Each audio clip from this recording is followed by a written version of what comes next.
दुनिया में आतंकवाद के मोर्चे पर पाकिस्तान को बेनकाब करने के लिए भारत का पहला डेलीगेशन रवाना हो गया है। जेडीयू सांसद संजय झा की अगुवाई में यह दल जापान के लिए रवाना हुआ है। पहली टीम की रवानगी के साथ ही राजनीति अब तेज हो गई है। इसके पीछे की वजह भी है।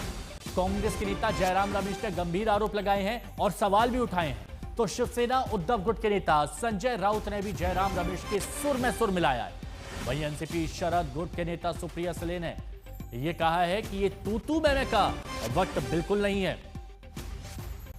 तो टीम संजय झा कौन कौन है यह हम आपको बता रहे हैं, जिसमें हिमांशु जोशी बीजेपी की तरफ से वो भी शामिल है।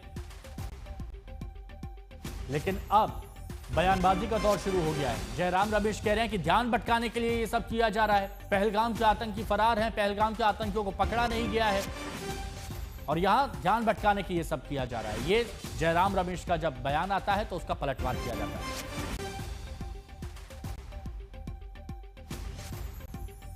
तो ये बयानों का सिलसिला अब शुरू हो चुका है।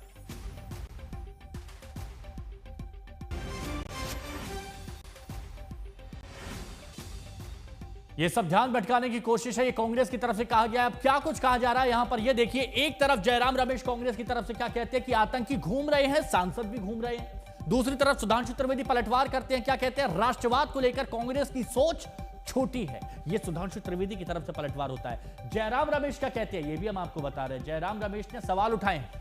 अब संजय राउत क्या कहते हैं शिवसेना उद्धव गुट की तरफ से कि यह सब ध्यान भटकाने के लिए किया जा रहा है। तो दूसरी तरफ सुप्रिया सुले नेता एनसीपी के क्या कहती हैं कि ये तू मैं का वक्त नहीं है, यहां पर एकजुटता की बात करनी होगी। ये सुप्रिया सुले की तरफ से बयान दिया जाता है। अब एक तरफ सचिन पायलट कांग्रेस की तरफ से क्या कहते हैं कि विदेश में चर्चा को तैयार, तो संसद में क्या दिक्कत है, संसद में क्यों बात नहीं कर रहे। तो जवाब कौन देता है, केशव प्रसाद मौर्य डिप्टी सीएम उत्तर प्रदेश कहते हैं कि पाकिस्तान के नाम पर कांग्रेस की रीढ़ नरम क्यों है। यह सवाल उठाया गया केशव प्रसाद मौर्य की तरफ से। किस तरह के बयान, किस तरह से वार पलटवार किया जा रहा है वो भी जरा सुनिए।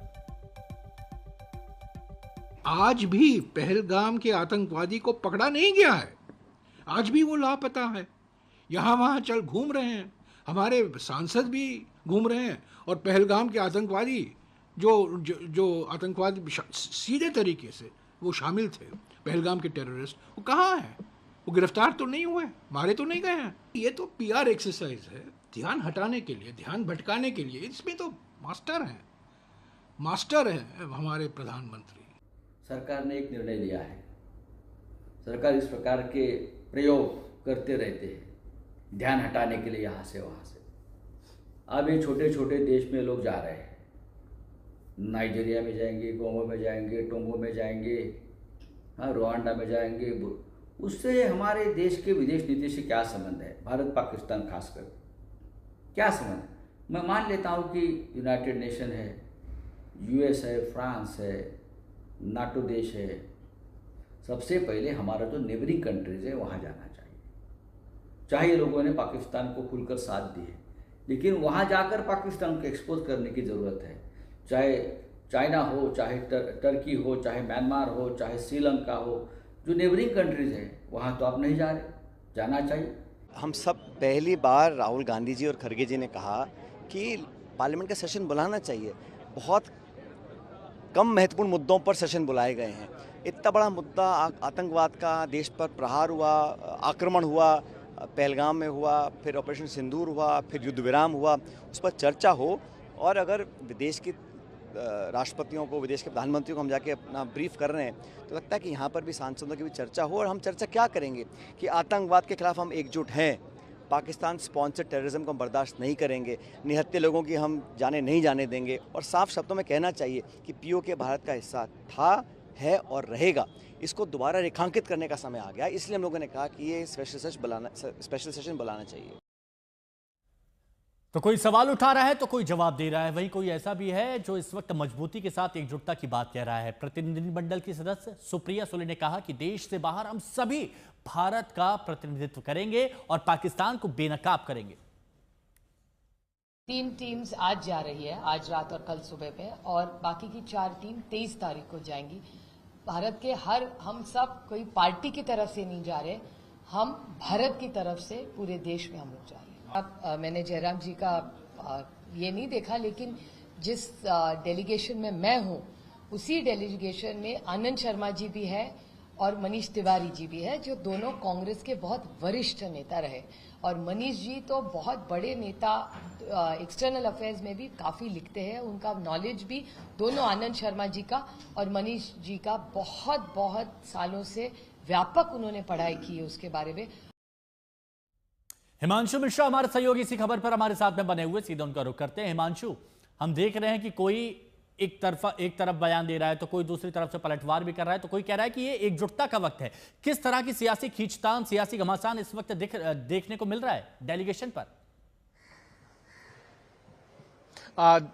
देखिए हिमांशु, उस पर कई तरीके के राजनीतिक आप देखेंगे बयान हुए हैं। उसका कारण ये है कि अब ऑपरेशन सिंदूर जो है उसका पहला चरण जब कंप्लीट हो गया और डिप्लोमेटिक स्तर पर एक सर्जिकल स्ट्राइक जो है वो पाकिस्तान पे करने की सरकार की मंशा है और उसमें अलग अलग डेलीगेशंस बनाए गए हैं। 7 डेलीगेशन है, जिनमें से एक डेलीगेशन जो है आज संजय झा जो जेडीयू के नेता हैं उनकी लीडरशिप में जापान गया है। उसके बाद इंडोनेशिया, मलेशिया, सिंगापुर होता हुआ होगा और 31 को वापस आएगा। इसी तरीके से श्रीकांत शिंदे जो है यूएई जाएंगे, उसके बाद जो है अन्य कंट्रियों में जाएंगे और 31 को वापस आएंगे। तमाम इसी तरीके से जाने, लेकिन बयानबाजी इसलिए है क्योंकि राजनीति है। और अब जयराम रमेश ये कह रहे हैं कि आप जो है ध्यान भटका रहे हैं। वो ये भी कह रहे हैं कि आतंकियों को पकड़ा नहीं गया है, आप विदेश जा रहे हैं बताने के लिए पाकिस्तान के बारे में। तमाम इश्यूज हैं, सत्ता पक्ष और विपक्ष दोनों एक दूसरे पर अब आरोप लगाते नजर आएंगे, क्योंकि जब आतंकियों को जवाब देने की बारी थी, आतंकी हमला हुआ था, तब पूरा देश एकजुट था। तब इस तरीके की एक वॉइस आ रही थी कि सभी पॉलिटिकल पार्टी जो है एक साथ है।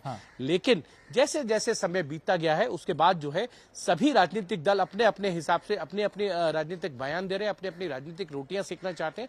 कांग्रेस को इस बात का बहुत ये है कि वो सवाल उठाए, संसद का सत्र बुलाया जाए, उसमें ओपन तरीके से डिस्कशन हो कि सुरक्षा में चूक कैसे हुई। लेकिन सरकार की तरफ से कहा गया 2 सर्वदलीय बैठक बुलाई गई, दोनों में ब्रीफ किया गया। तो अब जो है वो संसद के सत्र की क्या जरूरत है।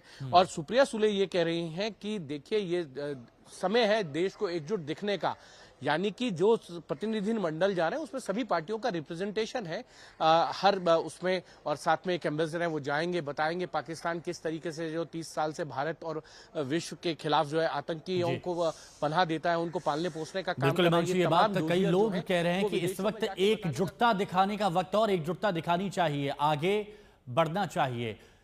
शुक्रिया आपका हमारे साथ जुड़ने के लिए।